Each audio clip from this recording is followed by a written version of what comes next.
27 तारीख रे प्रबल वर्षा गोटे किंबा दुईटा स्थान रे हेबार संभावना रही जेमती कि केन्द्रापड़ा, जगतसिंहपुर, कटक, खोर्धा, पुरी, नयागढ़, गंजाम, गजपति, रायगड़ा,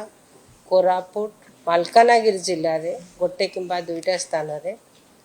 प्रबल वर्षा हेबार संभावना रही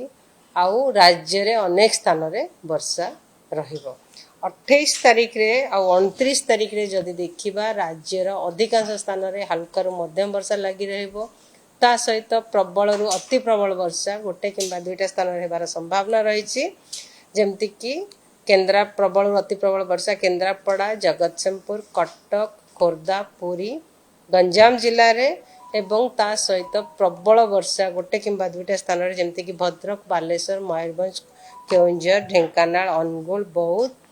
खोर्धा, बौद्ध, कंधमाल, रायगड़ा, गजपति, कोरापुट, मालकानगिरी जिले में 29 तारीख रे प्रबल वर्षा गोटे किंबा दुईटा स्थान रे रहिबार संभावना रही जेमती कि प्रबल अति प्रबल वर्षा जेमती कि मयूरभंज, बालेश्वर, भद्रक एवं प्रबल वर्षा गोटे किंबा दुईटा स्थान रे जेमती कि केउंझर, जाजपुर, केन्द्रापड़ा एवं जगतसिंहपुर जिले में।